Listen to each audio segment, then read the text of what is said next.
Convido então os irmãos a abrirem a Bíblia em Romanos no capítulo 16. Nós vamos voltar a este texto, a continuação da exposição de versículos 17 a 20, mas hoje vamos dar atenção à parte do versículo 18. Como eu disse há pouco, lembrei que esta é uma questão, é um tema muito abrangente, com muita informação bíblica, é muito rico. Há muita informação nas Escrituras acerca dos falsos profetas, dos falsos mestres, dos falsos irmãos, dos falsos apóstolos. Há muita informação.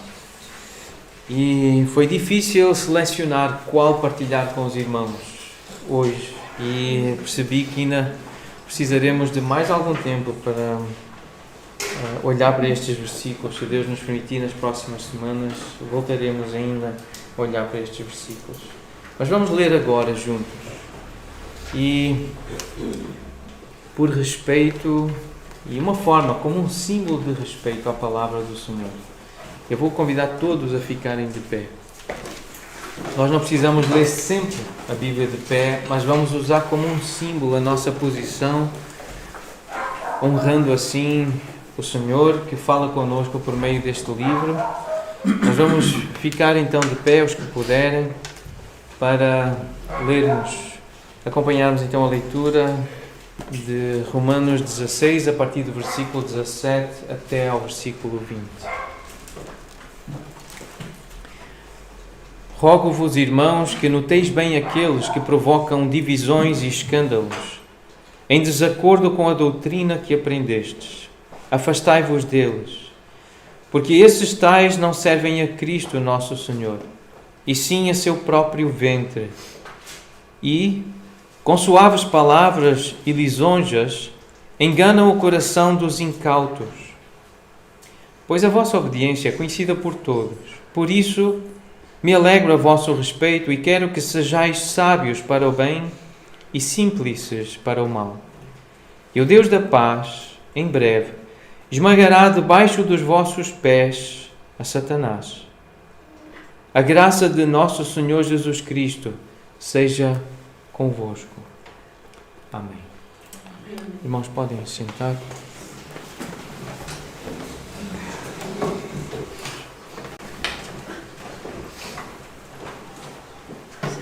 Se entretanto chegarem crianças em idade escolar, a Graça está preparada para ajudar, pré-escolar, a estudarem uma passagem da Bíblia, um tema bíblico. Então, os nossos pequeninos poderão sair depois, mais tarde, com a Graça. E nós vamos fazer uma breve recapitulação do que vimos na semana passada. Já introduzimos este parágrafo há algumas semanas atrás, mas a semana passada nós demos ênfase ao versículo 17, aquela expressão que Paulo usa, que noteis bem, que prestem atenção. Aqueles que provocam divisões e escândalos em desacordo com a doutrina que aprendeste. Isso já tínhamos visto noutra semana e temos visto várias vezes a importância da doutrina. E o significado desta expressão, afastai-vos deles. O que é que isto significa? Como é que podemos viver isso? E a semana passada nós procuramos entender biblicamente o que significa esse afastamento social, esse afastamento da comunhão bíblica como uma forma de correção, de disciplina contra aqueles, ou para aqueles, ou em favor daqueles. Porque é uma expressão de amor disciplinar alguém, corrigir alguém. Mas são palavras, são atitudes que vão contra a nossa vontade, a vontade humana, e também contra a vontade daqueles que querem estar no meio da igreja, mas com intenções malignas de provocar divisão e escândalo, tropeço, queda. Então nós dissemos, uma das frases que foi dita algumas vezes, foi repetida, é que o cristão bíblico confia sempre em Deus, mas às vezes desconfia dos homens. E esta manhã eu tive a oportunidade de ler o Salmo 118 e nos versículos 8 e 9 eu li assim: melhor é buscar refúgio no Senhor do que confiar no homem. Melhor é buscar refúgio no Senhor do que confiar em príncipes, autoridades, poderosos ou sábios, mas de acordo com os homens. O Salmo 118 diz que é melhor confiar em Deus, buscar refúgio no Senhor, do que confiar em homens. Por isso nós lembramos, o cristão bíblico, ele vive descansado, porque ele confia, mas ele vive sempre atento, deve viver. Se é bíblico, se ele se deixa conduzir pelas Escrituras, ele sabe que tem que ser vigilante. Um texto que nós não lemos a semana passada, mas é um texto importante, podem anotar, ainda relacionado com a semana passada, do notai bem, notai aqueles. É Filipenses capítulo 3, versículo 2. Paulo diz: acautelai-vos dos cães, acautelai-vos dos maus obreiros, acautelai-vos da falsa circuncisão. É óbvio que ele não é com o cão, com o animal que ele se está a referir. É uma expressão para falar de alguém que é vulgar, alguém que é mau, alguém que é imoral, alguém que é indecente. Essa era a expressão que usavam no contexto do Velho Testamento. Cães para impuros, para imorais. E é isso que Paulo está aqui a trazer com esta ideia. Tenham cuidado, acautelai-vos. Vejam, e o verbo é mesmo, literalmente é vejam bem. Olhem com atenção. É outro texto paralelo. E vimos também que o cristão bíblico procura ter paz com todos, mas sabe que só a terá com poucos. E esses poucos são os santos que há na terra. Como santo, o crente bíblico procura outros crentes bíblicos, porque é com esses que pode ter paz. Ainda que haja diferenças de preferência, de cultura, é possível ter paz. E por isso nós aprendemos algumas semanas atrás com o Salmo 16 a ensinar à nossa alma quanto aos santos que há na terra. São eles os notáveis, são neles que eu foco, é para eles que eu olho para ter prazer. Eu olho para alguns, para eu me afastar deles. Eu tenho que notar, tenho que os ver bem, mas é para andar longe deles. Mas para ter prazer, eu olho para os santos que há na terra. Aqueles que estão separados do mundo mau, da imoralidade, os que se separam da impureza para agradar ao Senhor. Desses eu separo-me. Mas dos maus, mas daqueles que querem agradar ao Senhor, eu tenho prazer e eu junto-me a esses. Eu tenho comunhão com esses. Eu procuro andar perto e andar ao lado deles. Voltando então ao texto de Romanos 16, versículo 18, descreve esses tais. Quem são esses tais? São os que provocam divisões ou que tentam provocar divisões e escândalos. Esses não servem a Cristo, o nosso Senhor. E a palavra aqui servir é literalmente ser escravo, estar submisso, é prestar um serviço de obediência, de sujeição. Eles não são escravos de Cristo, eles não se submetem a Cristo. E nós somos lembrados por Paulo, antes ele já tinha falado no capítulo 16, que pela graça de Deus, antes nós éramos servos do pecado, éramos escravos do pecado, nós seguíamos o pecado, a inclinação deste mundo e da nossa carne, mas viemos a obedecer. Fala para os crentes de Roma, mas fala para nós também hoje, que é pela graça de Deus que nós obedecemos de coração à forma de doutrina a que fomos entregues. Essa doutrina que explica o Evangelho, que é a carta aos Romanos, uma carta doutrinária, uma carta profundamente teológica. Então nós obedecemos, nós sujeitamos-nos. Uma vez libertados do pecado, fomos feitos escravos da justiça, servos da justiça. Essa é a mensagem que o Evangelho nos ensina a viver. Agora somos servos de Cristo, nós servimos a Cristo, somos escravos dele. Ele manda e nós obedecemos, não porque gostamos ou porque nos apetece, mas é porque o Senhor falou. Essa é a ideia de servir a Cristo aqui neste versículo. Então a pergunta é: quem são os que servem a Cristo? Estes não servem, mas nós vamos olhar para a Bíblia para procurar encontrar quem são aqueles que servem a Cristo. Neste contexto que estamos a estudar, quais são, ou quem são, como são os verdadeiros profetas. E começando a olhar para o Velho Testamento, vamos ver algumas passagens que descrevem o verdadeiro profeta, a verdadeira profecia. Então, isto sobre distinguir entre o verdadeiro e o falso.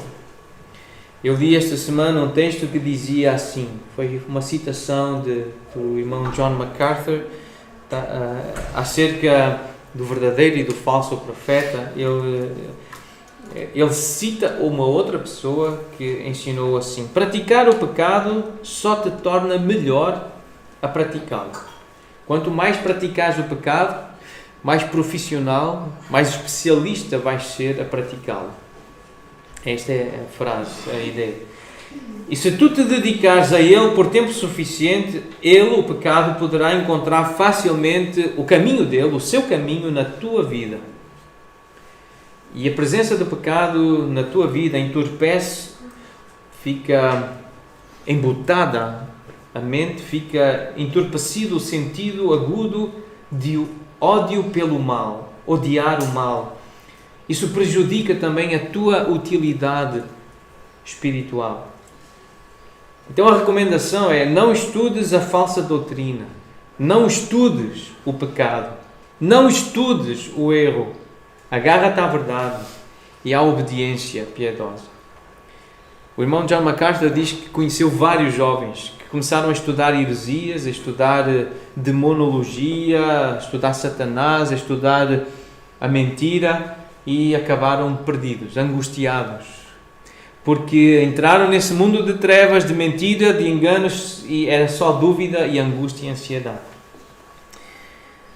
Uma história bem conhecida, uma ilustração bem conhecida sobre falsificação, como distinguir notas verdadeiras ou falsas. A recomendação é: se desejas conhecer uma falsificação, procura conhecer como é a verdadeira, a nota verdadeira. Quanto mais tempo passares com a nota verdadeira, mais facilmente vais reconhecer se uma nota falsa te passar pela mão.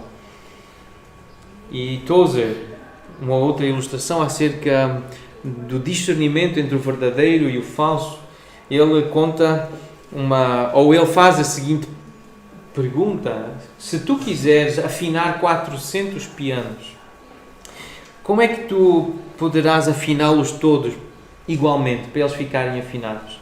Ele lembrou que se nós tentarmos afinar cada piano um pelo outro, eles estão desafinados, e se formos tentar afinar um pelo outro, nós teremos um grande problema e dificilmente conseguiríamos terminar essa tarefa. Mas se tivermos um diapasão, vocês conhecem o diapasão, mas há um garfo que, se bater, ele dá uma nota, costuma ser o Lá, a nota Lá. E se tivermos o diapasão e se afinarmos os pianos todos por essa nota, pelo diapasão, assim todos ficarão afinados. E é assim, aplica Tozer à nossa vida. É assim que também funciona na vida espiritual, na vida cristã. Se sabemos qual é o padrão da verdade, tudo mais pode se alinhar com essa verdade. É por isso que nós vamos olhar para o que a Bíblia diz acerca da verdade. Os verdadeiros profetas são instrumentos nas mãos de Deus para que a sua vontade seja revelada aos homens. O Salmo 31:5 diz que a verdade é o próprio Deus. Chama o Senhor de o Deus da verdade. E o Novo Testamento apresenta Jesus dizendo: eu sou a verdade. Então temos Deus, o Senhor, o Pai, descrito por Davi como o Deus da verdade. O próprio Senhor Jesus a dizer que é a verdade. E o próprio Senhor Jesus a falar do Espírito Santo, referindo-se a Ele no capítulo 14, no capítulo 15 e no capítulo 16 como o Espírito da verdade. E Paulo, na carta que escreve a Timóteo, nós já olhamos muitas vezes para esses versículos, ele diz que a igreja, a casa de Deus, que é a igreja, ela é a coluna e baluarte da verdade. A verdade foi confiada à igreja. A igreja tem a verdade porque tem Jesus. Ela tem o Espírito da verdade. Ela tem o Senhor, que é o Deus da verdade. Então, olhando para verdadeiros profetas no Velho Testamento, olhando para o verdadeiro, conhecendo o verdadeiro, mais facilmente nós vamos reconhecer o falso, a falsificação, a contrafação, a imitação do profeta. E Deuteronômio 18 é um texto muito importante no Velho Testamento acerca de profecia do verdadeiro profeta. Deus fala com Moisés e diz: eu suscitar-lhes-ei ao povo, ao meu povo, aos israelitas, um profeta no meio de seus irmãos, semelhante a ti, em cuja boca porei as minhas palavras, e ele lhes falará tudo o que eu lhe ordenar. De todo aquele que não ouvir as minhas palavras, que ele falar em meu nome, disso lhe pedirei contas. Mas esta é a marca de um verdadeiro profeta. O verdadeiro profeta é aquele que recebe palavras do próprio Deus, do próprio Senhor. E o texto continua e diz: porém o profeta que presumir de falar alguma palavra em meu nome, que eu não lhe mandei falar, ou que falar em nome de outros deuses, esse profeta será morto. Se disseres no teu coração: como conhecerei a palavra que o Senhor não falou? Sabe que quando esse profeta falar em nome do Senhor e a palavra dele não se cumprir, nem suceder como profetizou. Essa palavra que o Senhor não disse, com soberba a falou o tal profeta. Não tenhas temor dele. Então, esta é uma das formas de distinguir um falso profeta, é quando o Senhor não fala por meio dele, e aquilo que ele diz que vai acontecer não acontece, e então a palavra do Senhor diz, não temas tal profeta. Ele não é verdadeiro. Agora, se os irmãos lembram, a semana passada, nós falamos de uma prova difícil. Deuteronômio 13 fala de um tipo de profeta que aquilo que ele profetiza acontece. Essa é uma prova mais difícil. Só que o cumprimento dessa profecia vem atrelado a uma mensagem. É aqui que existe a necessidade da mente, da atenção. Porque o profeta profetiza, ele diz que algo vai acontecer, aquilo acontece, só que ele depois vem com uma mensagem que é: vamos seguir a outros deuses. Vamos seguir alguém que não é o Deus da Bíblia. Vamos seguir pessoas, vamos seguir ideias, vamos seguir filosofias, vamos seguir homens. E o Senhor diz: se alguém aparecer assim no vosso meio, a profetizar coisas que se cumprem, mas vem com uma mensagem de vos fazer desviar de mim, apedrejem e matem. E no Novo Testamento nós vimos o equivalente: afastem-se, afastem-no, expulsem-no do vosso meio. Então essa é uma prova mais difícil, mas esta é a característica neste texto do verdadeiro profeta. Alguns exemplos de profetas, então, verdadeiros no Antigo Testamento, no Velho Testamento. Segundo Crônicas 25:15. Anotem esta passagem, porque ela descreve um bom exemplo de um profeta do Senhor. Não tem o nome dele aqui, mas Amazias foi um rei bom, um rei que Deus elogiou. Mas o Senhor ficou zangado, ficou irado com Amazias. E por ter ficado zangado com Amazias, mandou-lhe um profeta.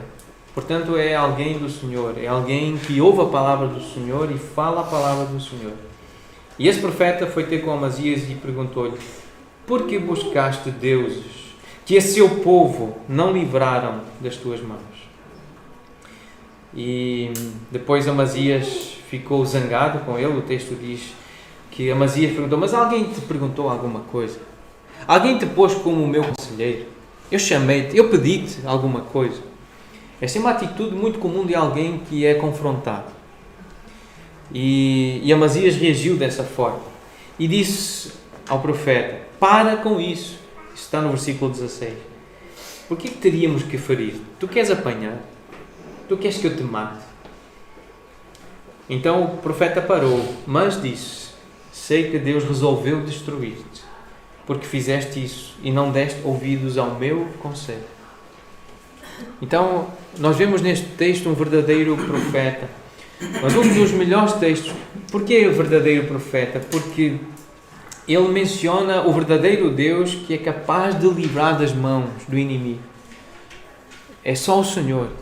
E foi o Senhor que fez isso com Israel. Mas este texto em Neemias 9, anotem também e transcrevam, porque tem a ideia da verdadeira profecia.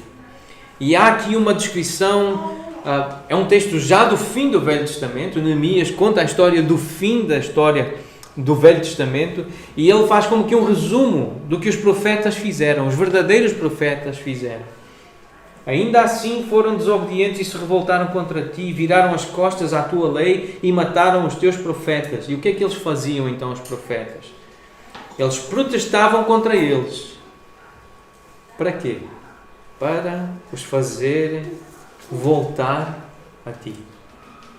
E cometeram grandes blasfémias. Mas a verdadeira profecia tem um propósito, tem uma intenção: fazer voltar a pessoa que anda longe do Senhor para o Senhor. É chamar a pessoa para andar perto do Senhor. Este é o espírito da verdadeira profecia. Apontar para Deus, conhece o Senhor, ouve o Senhor. Então este é um texto que resume a verdadeira profecia do Velho Testamento. Mas vamos olhar para alguns exemplos de profetas, e o principal deles do Velho Testamento, que fala sobre este assunto e que foi um verdadeiro profeta, mas é no seu livro que tem mais referências acerca dos falsos profetas, é Jeremias. E a forma como ele foi chamado, o que Deus lhe disse, a palavra do Senhor veio a Jeremias e ele diz assim: que o Senhor falou com ele: antes que eu te formasse no ventre materno, eu te conheci, e antes que saísses da madre te consagrei e te constituí profeta às nações. Então lhe disse eu: Senhor Deus, eis que eu não sei falar, porque não passo de uma criança.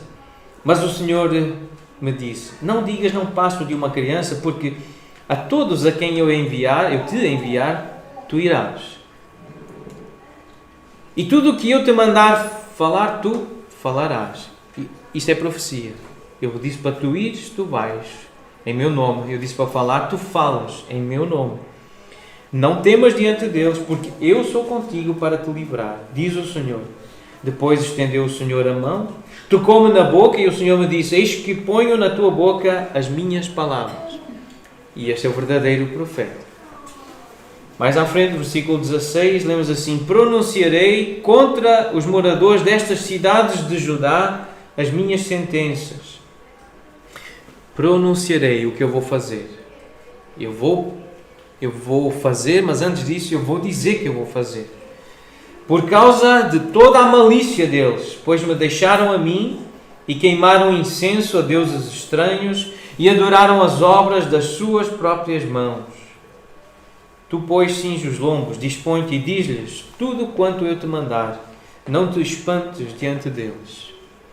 Então este é o espírito da verdadeira profecia. Mais à frente, no capítulo 2, diz Jeremias: a mim me veio a palavra do Senhor, dizendo: vai e clama aos ouvidos de Jerusalém, assim diz o Senhor. Esta é a expressão que é a referência para nós. Não é o que eu penso, não é o que eu acho, mas é o que o Senhor diz. Esse é o padrão, esse é o diapasão. Lembro-me de ti, da tua afeição quando eras jovem, e do teu amor quando noiva, do como me seguias no deserto, numa terra em que se não semeia. Então Israel era consagrado ao Senhor. Eu lembro-me das tuas obras. Nós vamos daqui a pouco ouvir um profeta, ou lembrar de um profeta que dizia assim: eu conheço as tuas obras, eu sei quem tu és. Eu lembro-me de ti e elogia. Eu sei que tu já tiveste afeição por mim. Eu conheço o teu coração, a tua fé, teu sacrifício. Mas espantai-vos ao céu, versículo 12. Horrorizai-vos, ficai estupefactos, diz o Senhor, porque dois males cometeu o meu povo, a mim me deixaram, o manancial das águas vivas, e cavaram cisternas rotas que não retêm as águas. Então este é o foco da profecia. Pessoas que se afastaram do Senhor, que o abandonaram, que o deixaram, e o Senhor então quer trazê-los de volta e envia os seus profetas para trazer de volta. Versículo 19: a tua malícia te castigará e as tuas infidelidades te repreenderão. É o teu próprio pecado, é a vergonha do teu próprio pecado, são as consequências que tu vais colher das tuas escolhas. Tu próprio vais colher e vais sofrer por causa das decisões que fizeste. São as tuas iniquidades, são as tuas perversões. Elas próprias te repreenderão, elas vão falar alto. Tu vais te lembrar. Tiveste a oportunidade de fazer outra decisão, outra escolha. Isso vai te castigar. Sabe, pois, e vê que mau e quão amargo é deixares o Senhor teu Deus e não teres temor de mim, diz o Senhor dos exércitos. De novo, o que é que o Senhor quer? Quer que estejam perto dele, que não o deixem, que tenham temor a ele. Mais à frente, no capítulo 7 de Jeremias, lemos assim os primeiros versículos deste capítulo: palavra que da parte do Senhor foi dita a Jeremias: põe-te à porta da casa do Senhor e proclama ali esta palavra, e diz: ouvi a palavra do Senhor todos de Judá, vós os que entrais por estas portas, para adorardes ao Senhor. Assim diz o Senhor dos exércitos, o Deus de Israel: emendai os vossos caminhos e as vossas obras, e eu vos farei habitar neste lugar. Não confieis em palavras falsas, dizendo: templo do Senhor, templo do Senhor, templo do Senhor é esse. Vãs repetições.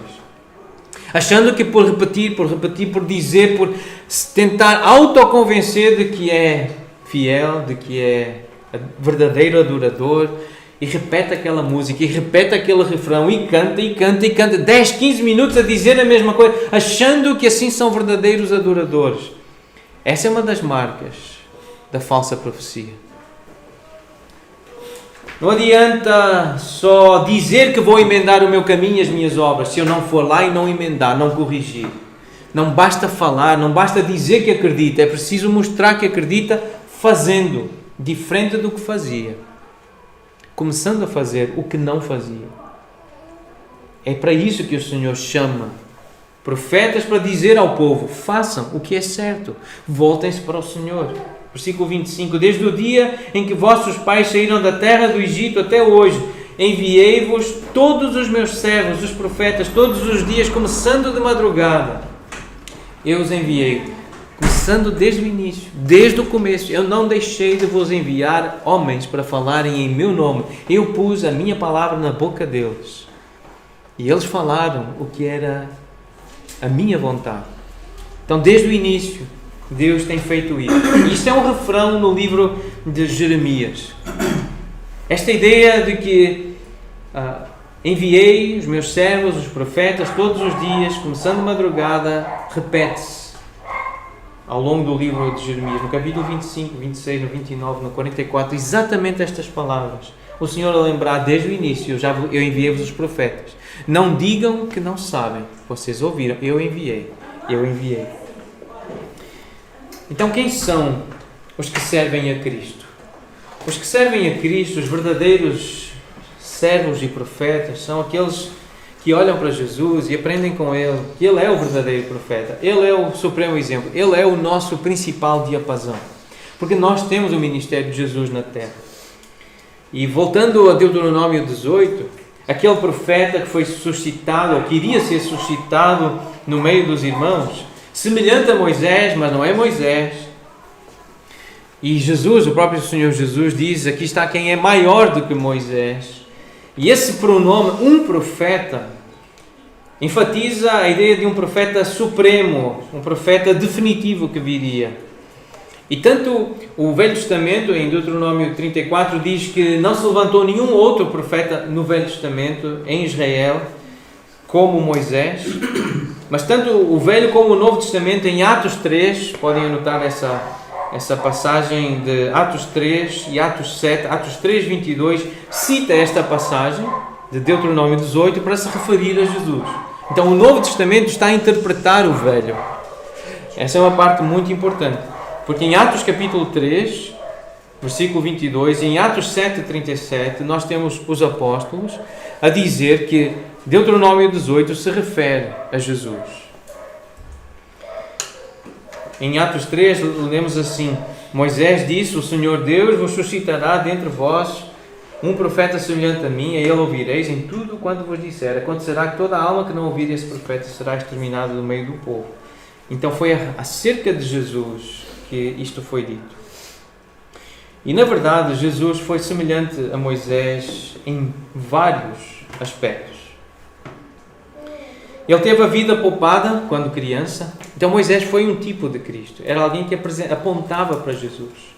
Tal como Moisés, Jesus teve a vida poupada, a vida física, enquanto criança. Renunciou à corte real, à glória da realeza. Teve compaixão do seu povo, sentiu compaixão, intercedeu pelo povo. Falou com Deus face a face. Foi o mediador de uma aliança. Moisés da velha aliança, Jesus da nova aliança. Então nós temos aqui Jesus como um exemplo de um verdadeiro profeta. Abram ou anotem este texto, João 12, versículos 49 e 50. Como Jesus se apresenta ao povo. Eu não tenho falado por mim mesmo, na sua humanidade, na sua encarnação. Como homem de Deus e como profeta, ele diz assim: eu não tenho falado por mim mesmo, mas o que o Pai me enviou, o que Ele me prescreveu, Ele disse o que eu deveria dizer, o que deveria anunciar, e eu sei que o seu mandamento é a vida eterna, e as coisas pois que eu falo, pois como o Pai me tem dito, assim falo. Então é isso que eu prego, é isso que eu digo. Ele descreve o que é um verdadeiro profeta. Ele viveu o papel de um verdadeiro profeta. E ele foi profeta em Apocalipse 2 e 3. falar com a igreja. Estas são as últimas palavras de Jesus. As últimas palavras de Jesus antes de subir ao céu, é Mateus 28, é Atos 1:8, é a grande comissão. Mas depois disso, ele escreve, ele manda João escrever. Ele fala com João e manda João escrever. No fundo, ele escreve uma carta, ele dita uma carta a 7 igrejas, a cada uma das 7 igrejas: Éfeso, Esmirna, Pérgamo, Sardes, Tiatira, Filadélfia, Laodiceia. E nessas cartas, Apocalipse 2 e 3, destacar alguns versículos. Eles não vão aparecer na projeção. Se quiserem destacar nas vossas notas, no capítulo 2, versículo 2, o Senhor começa por dizer: eu conheço as tuas obras, o teu trabalho, a tua perseverança. Mas depois ele diz: lembra-te onde caíste, arrepende-te e volta à prática das primeiras obras. Versículo 5. Senão, eu venho a ti e moverei do seu lugar o teu candeeiro, caso não te arrependas. Vais deixar de ser luz, vais deixar de existir. Depois no capítulo 2, mais à frente, versículo 9, a Esmirna, ele diz: eu conheço a tua tribulação. Mas ele diz no versículo 10: não temas coisas que tens de sofrer. Espera sofrimento. O diabo está para lançar em prisão alguns dentre vós, para seres postos à prova. E tereis tribulação de 10 dias. Ser fiel até à morte e dar-te-ei a coroa da vida. São palavras de Jesus, o verdadeiro e supremo profeta. Versículo 13 do capítulo 2. A Pérgamo, ele diz: eu conheço o lugar em que habitas, eu sei da tua realidade. Mas versículo 14 diz: eu tenho contra ti algumas coisas. Pois tens aí os que sustentam a doutrina de Balaão, o qual ensinava a Balac a armar ciladas diante dos filhos de Israel para comerem coisas sacrificadas aos ídolos e praticarem a prostituição. Vocês toleram a doutrina, vocês toleram pessoas como Balaão, vocês toleram pessoas que provocam ou tentam provocar divisões e escândalos. Tenho contra ti isso, diz o Senhor Jesus à igreja de Pérgamo. Versículo 19: conheço as tuas obras, diz a Tiatira, o teu amor, a tua fé, o teu serviço, a tua perseverança, e nas tuas últimas obras, mais numerosas do que as primeiras. Porém, tenho contra ti, versículo 20, o toleraste que essa mulher, Jezabel, que a si mesma se declara profetiza, não somente ensina, mas ainda seduz os meus servos a praticarem a prostituição e a comerem coisas sacrificadas aos ídolos. Então, de novo, Jesus preocupado com o ensino que as igrejas estavam a permitir que houvesse no seu meio. É Jesus que está a dizer: eu tenho contra ti que permites que essa mulher ensine. Ela diz que é profetiza, mas eu nunca a enviei. Ela não fala aquilo que eu mandei que ela falasse. No capítulo 3, as cartas continuam e ele diz a Sardes: eu conheço as tuas obras, tens nome de que vives, estás morto. Eu conheço que isso é uma farsa, é fantochada, é religiosidade, porque não tem vida espiritual. Mas contudo, eu sei que em Sardes há algumas poucas pessoas que não contaminaram as suas vestiduras e andaram de branco junto comigo. Portanto, palavra profética do Senhor Jesus à igreja de Sardes: sê vigilante e consolida o resto que estava para morrer, porque não tenho achado íntegras as tuas obras na presença do meu Deus. Não deixes morrer. Não percas essas pessoas. Olha para essas pessoas e imita essas que não contaminaram as suas vestes. A Filadélfia, uma carta que Jesus não identifica nenhum problema, mas ele dá também uma palavra profética. Ele diz, elogia: conheço as tuas obras, eu tenho posto diante de ti uma porta aberta, a qual ninguém pode fechar. Tens pouca força, é verdade, mas entretanto guardaste a minha palavra e não negaste o meu nome. E é um reconhecimento de quem somos como seres humanos. Somos fracos. E Jesus está a dizer: a igreja tem pessoas fracas, não tem muita força, somos fracos. Então ele lembra a Filadélfia: eu venho sem demora. E beber o cálice e comer o pão é lembrar desta mensagem. Jesus disse: eu venho, eu vou voltar. Conserva o que tens para que ninguém tome a tua coroa. Então guarda a verdade, aquilo que te foi confiado. A Laodiceia, talvez a pior de todas as igrejas, pela forma como, a linguagem que Jesus usa, ele diz: eu conheço as tuas obras, nem és frio nem és quente, quem dera fosses frio ou quente. Pois estou a ponto de vomitar-te da minha boca, por seres morno. No versículo 18, aconselho que de mim compres ouro refinado pelo fogo, para te enriqueceres. Nós sabemos que isso é uma referência à sua doutrina. A palavra do Senhor é ouro, é prata, é bens preciosos. E que compres vestiduras brancas para te vestires, lavadas pelo seu sangue. É a justificação, é a santificação, a fim de que não seja manifesta a vergonha da tua nudez e colírio para ungir os teus olhos, a fim de que vejas, para que notes bem aqueles que procuram criar divisões e escândalos, para que tu vês bem também, para olhares bem para os santos que há na terra, para teres prazer neles. Abre os olhos, olha com olhos saudáveis e sãos. Eu repreendo e disciplino a quantos amo, diz o Senhor Jesus. Sê, pois, zeloso e arrepende-te, o verdadeiro profeta. É assim que fala. E por isso ele diz, e diz para nós também, quem tem ouvidos, ouça o que o Espírito diz às igrejas. Este é o Espírito da verdade. Este é o Espírito da profecia. Quem são então os que servem a Cristo? Os que servem a Cristo são aqueles que profetizam, que falam aos homens, edificando, exortando e consolando. Esta palavra aqui, exortando, ela tem a mesma raiz de Paráclito, do Espírito, que é o Consolador. É aquele verbo que traduz a expressão rogo-vos, pois, como começa o versículo 17. Nós já exploramos bastante esta ideia. Chega perto de mim, vem aqui, vem até... deixa-me que eu me aproxime de ti. Eu estou-te a convidar, a convocar para nós falarmos sobre algo importante. Ouve a minha exortação, a minha admoestação, o meu encorajamento, o meu consolo, o meu conforto. Deixa que eu fale de uma forma persuasiva. Eu quero te persuadir a voltar para o Senhor, para os caminhos. Eu quero te estimular. É por isso que nós estamos juntos. É por isso que temos reuniões. É por isso que nos reunimos. É por causa deste ministério de exortação. O verbo grego, que é sinónimo de um outro, notetel, que nós também já exploramos muitas vezes, admoestar, advertir, exortar, o aconselhamento noutético, uma expressão antiga deste movimento de nos aconselharmos uns aos outros e dar um treinamento, e nós temos recebido, alguns de nós, esse treinamento, e que é este ministério de estudar cuidadosamente o seu aconselhado, o seu irmão, e o seu comportamento sintomático para que possa determinar corretamente os motivos ocultos e desejos do coração que estão a causar esses sintomas, esses comportamentos. Ao determinar esses motivos e desejos do coração, poderá chamar o seu aconselhado a um arrependimento.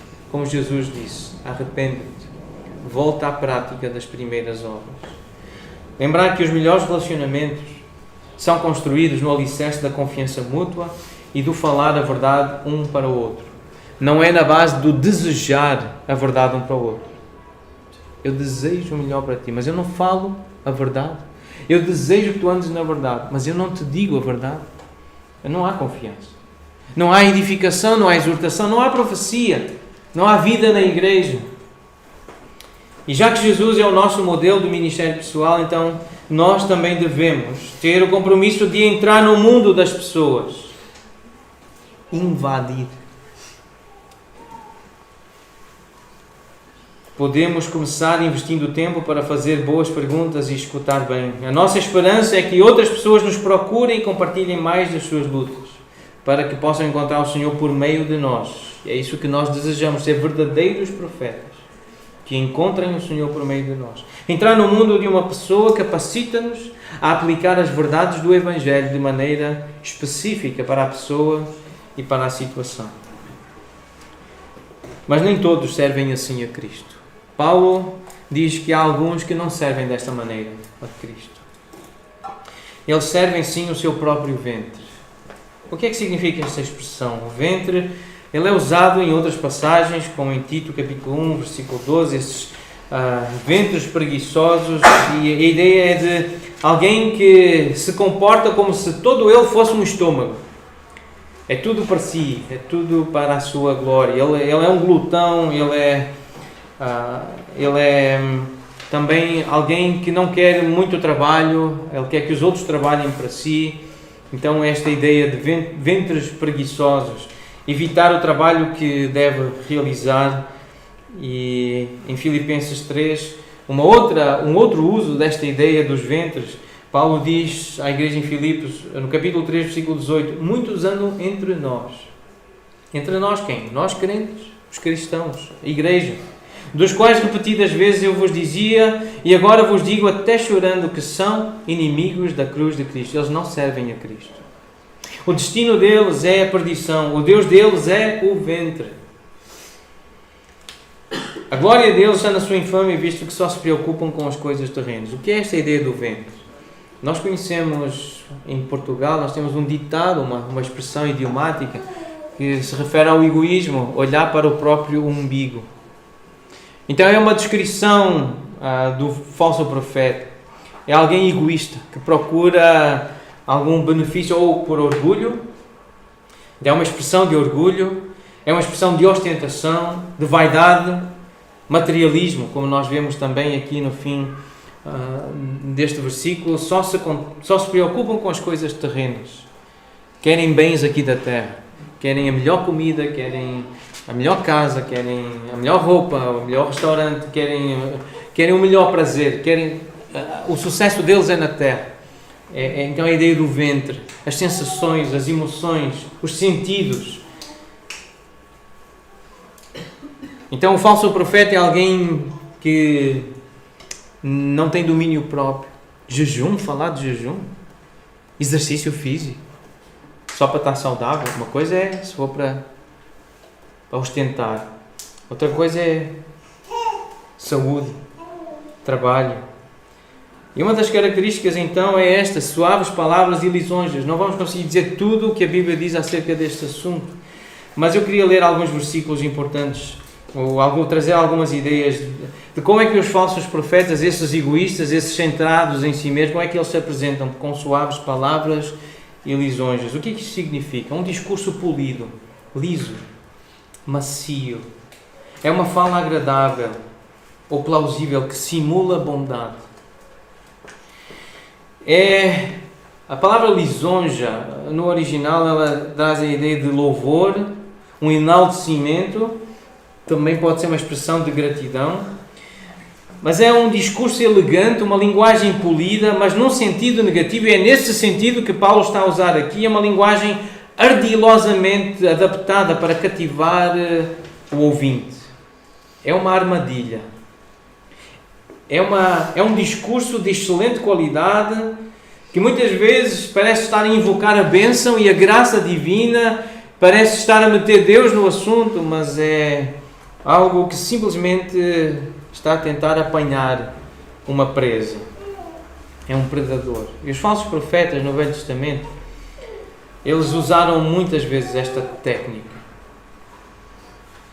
Vejam o que Isaías diz no capítulo 30, versículos 9 a 11. Porque povo rebelde é este, refere-se a Judá aqui, filhos mentirosos, filhos que não querem ouvir a lei do Senhor. Eles dizem aos videntes, são os profetas, não tenhais visões. E aos profetas dizem, não profetizeis para nós o que é reto. Dizei-nos coisas aprazíveis. Profetizai-nos ilusões, ou seja, decepções. Desviai-vos do caminho, apartai-vos da vereda. Não nos faleis mais do Santo de Israel. Porquê que há falsos profetas? Porque há público para eles. Porquê que há palavras que usam... Porquê que há pessoas que usam palavras de lisonja? Porquê que há pessoas e pregadores e mestres que usam suaves palavras, discurso liso, polido? Porque há público. Há pessoas que gostam de ouvir ilusões, coisas aprazíveis. Querem ouvir o que agrada.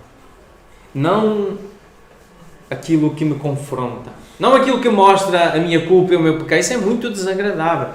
Cala-te. Para.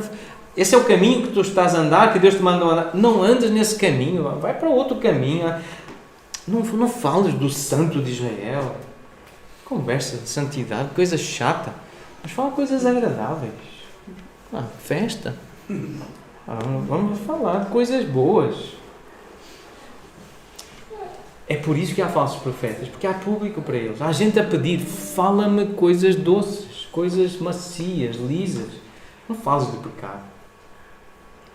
Jeremias 8, versículo 8 a 11. Como, pois, dizeis, somos sábios e a lei do Senhor está connosco. Pois com efeito a falsa pena dos escribas a converteu em mentira. Os sábios serão envergonhados, aterrorizados e presos. Eis que rejeitaram a palavra do Senhor. Que sabedoria é essa que eles têm? Portanto, darei as suas mulheres a outros e os seus campos a novos possuidores. Porque, desde o menor deles até o maior, cada um se dá à ganância. E tanto o profeta como o sacerdote usam de falsidade. Curam superficialmente a ferida do meu povo, dizendo paz, paz, quando não há paz. E esta é a mensagem dos falsos profetas. Shalom, shalom, bênção, prosperidade. Deus te abençoa, Deus vai te abençoar. É teu, agarra. Agarra a bênção. Recebe. Capítulo 14. Então disse eu, versículo 13, Senhor Deus, eis que os profetas lhes dizem, não vereis espada. O Senhor vai ser por vós, não tereis fome. Mas vos darei verdadeira paz neste lugar, verdadeira prosperidade. Disse-me o Senhor, os profetas profetizam mentiras em meu nome. Eu nunca os enviei, nem lhes dei ordem, nem lhes falei visão falsa, adivinhação, vaidade, e o engano no seu íntimo são o que eles profetizam, não é aquilo que eu disse. Versículo 15. Portanto, assim diz o Senhor acerca dos profetas que profetizando em meu nome, sem que eu os tenha mandado, dizem que nem espada, nem fome haverá nesta terra. Mas vejam o que vai acontecer a esses profetas. À espada e à fome serão consumidos esses profetas. Aquilo que eles dizem que os outros não terão, é essa a causa da morte deles. Vai ser assim que eles vão morrer. É com essas coisas que eles dizem que os outros não terão. O povo a quem eles profetizam será lançado nas ruas de Jerusalém. Esses que gostam de ouvir essas palavras vão ser lançados na rua por causa da fome e da espada, e não haverá quem os sepulte. A eles, as suas mulheres, filhos e filhas, porque derramarei sobre eles a sua maldade. O próprio pecado deles vai cair sobre eles. E o principal capítulo sobre os falsos profetas, capítulo 23. Todo o capítulo trata este assunto, vamos destacar os versículos. Versículo 16, assim diz o Senhor dos Exércitos, não deis ouvidos às palavras dos profetas, que entre vós profetizam e vos enchem de vãs esperanças, falam as visões do seu coração, não o que vem da boca do Senhor. Eles dizem continuamente aos que me desprezam, o Senhor disse, paz tereis. Shalom, essa é a expressão que está lá. E a qualquer que anda segundo a dureza do seu coração, dizem, não virá mal sobre vós. É por isso que há pessoas a encher auditórios onde há estes profetas, porque eles dizem que é só bênção.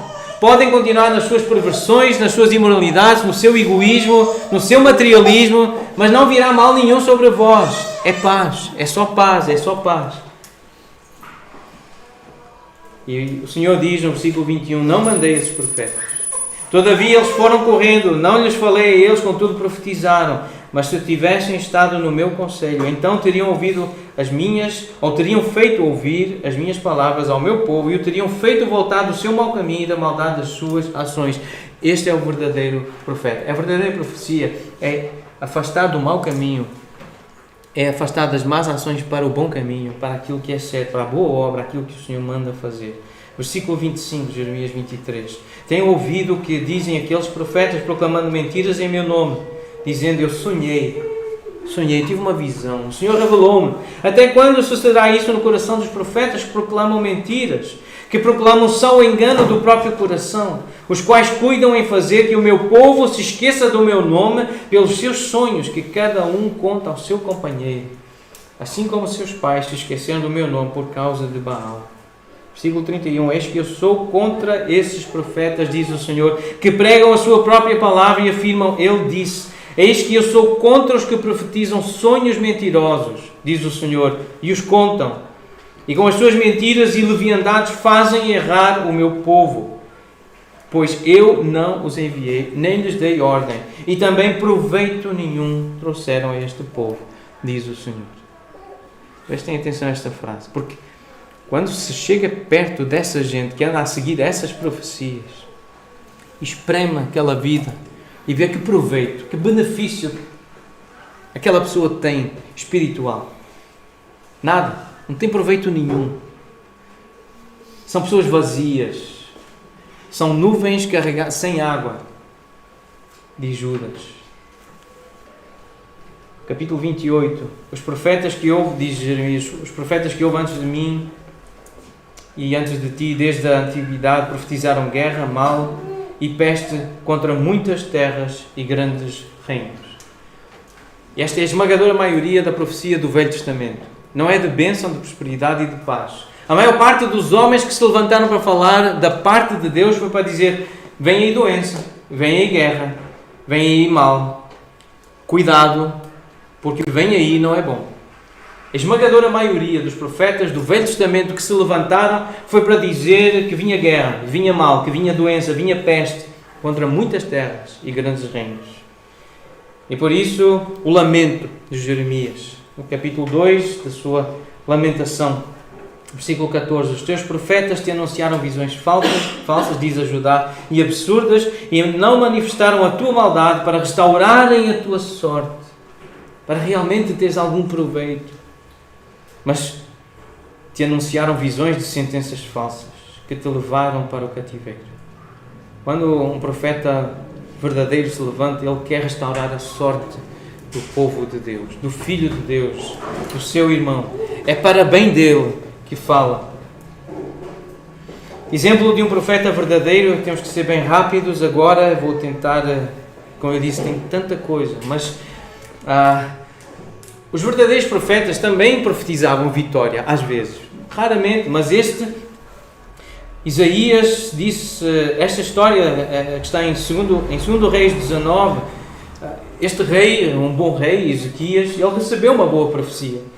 Isaías disse: não temas por causa das palavras que ouvistes de Senaqueribe e do povo da Assíria, porque mais à frente diz: então, quanto ao que me pediste, o Senhor diz: eu te ouvi. E diz: eu defenderei esta cidade para a livrar por amor de mim, por amor do meu servo de Davi. Aquilo que tu desejas, mandou o profeta então para dizer: tu vais receber, porque eu ouvi a tua oração, ouvi o teu pedido. E quanto ao rei, esse arrogante Senaqueribe, eu vou matá-lo. E mandou um anjo, matou o exército dele, ele fugiu para casa e os próprios filhos mataram esse rei à espada. Assim como o profeta disse, aconteceu. Então, um exemplo de um profeta verdadeiro é profetizar uma mensagem de vitória, de bênção, de prosperidade, de shalom. Existem exemplos no Velho Testamento, mas são poucos, muito poucos. Porque alguns queriam ter tanto mensagem de bênção, e alguns querem tanto dizer coisas boas e elogiar os outros e agradar aos outros, que acabam por dizer o que Deus não mandou dizer. Natã foi um deles, um bom profeta. Natã foi um bom profeta. Mas vejam esta história em 2 Reis, no capítulo... Não, em 1 Crônicas, mas isso também está em 2 Reis. Mas vejam esta história em 1 Crônicas, no capítulo 17. Davi lembrou-se, não é? Certo dia, lembrou-se, ele tinha assim uns repentes. E versículo 1 diz assim: ele habitava na sua própria casa e disse ao profeta Natã: eis que eu moro em casa de cedros, mas a arca da aliança do Senhor se acha numa tenda. Então Natã disse a Davi: faz tudo quanto está no teu coração, porque Deus é contigo.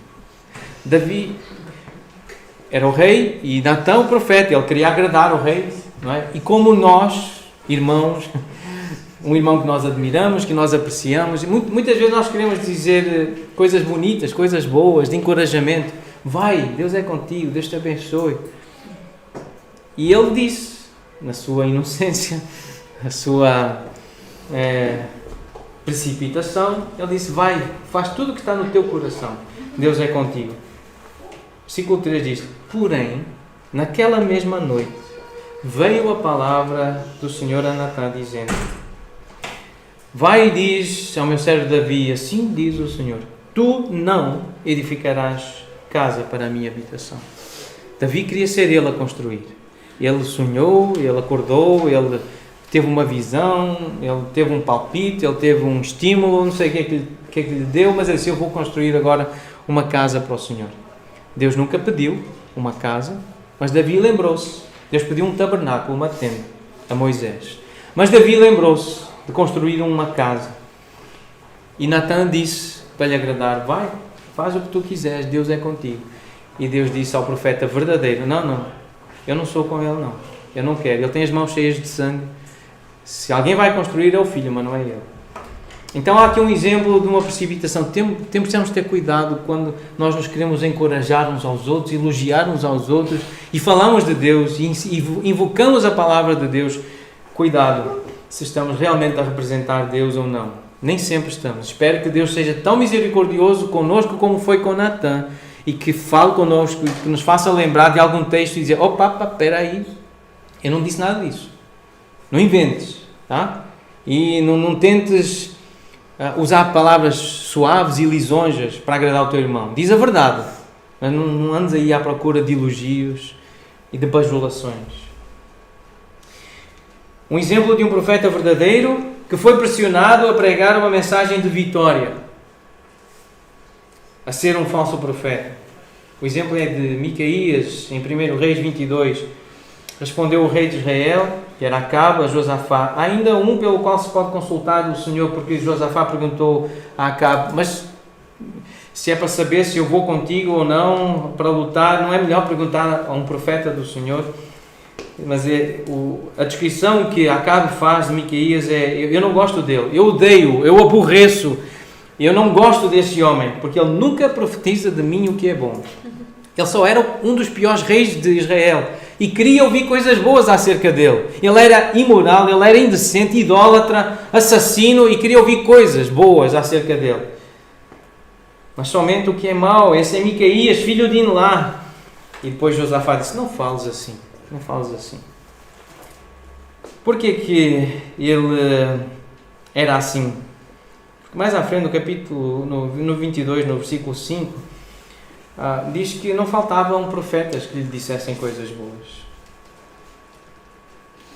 Versículo 6 diz: o rei de Israel juntou os profetas, cerca de 400 homens, e lhes disse, e perguntou: irei eu à peleja contra Ramote de Gileade ou deixarei de ir? E eles disseram: sobe, porque o Senhor a entregará nas mãos do rei. Uma mensagem de vitória, uma mensagem de bênção. Este é o tipo de mensagem que está na moda em algumas igrejas por aí. É aquela mensagem de recebe a bênção porque o Senhor está contigo, Ele vai te abençoar, vai em frente. Depois o versículo 11 diz assim: Zedequias, filho de Kenaana, fez para si uns chifres de ferro e disse: assim diz o Senhor, com este escornearás os sírios até de todos consumir. Todos os profetas profetizaram assim, dizendo: sobe a Ramote de Gileade e triunfarás, porque o Senhor a entregará nas mãos do rei. 400 homens a dizer a mesma coisa. Mensagem de vitória. Coisas boas acerca do rei Acabe. Porém, havia um homem, Micaías, era um verdadeiro profeta. E foram chamá-lo. O mensageiro foi ter com ele e disse, versículo 13: olha, esta é a mensagem dos profetas. Estas são as palavras dos profetas. E todos unânimes, é a uma voz. Eles predizem coisas boas para o rei. Seja, pois, a tua palavra como a palavra de um deles e fala o que é bom. Palavras suaves e lisonjas. Vê se és um bom profeta. Já estava ali a dar os conselhos. Igreja Bíblia, se querem crescer, tem que parar de falar tanto de pecado, senão o povo não entra. Música mais alegre, mais animada. Tem que ser coisa assim mais viva, senão a coisa não anda, não cresce. Há conselhos assim. Véu, usar véu, símbolo, isso, que é isso? Ceia do Senhor todas as semanas. Ixi, que chatice. Cantar sem instrumentos. Há conselhos assim. Há muitos conselhos assim. Se não for assim, as pessoas não vêm à igreja. Profecias de bênção, prosperidade. Isto está na moda. É uma moda e pega em algumas igrejas, pega em algumas cidades. E a palavra moda significa um uso passageiro que regula, de acordo com o gosto do momento, a forma de viver, de se vestir, de cantar, de fazer culto. É uma moda.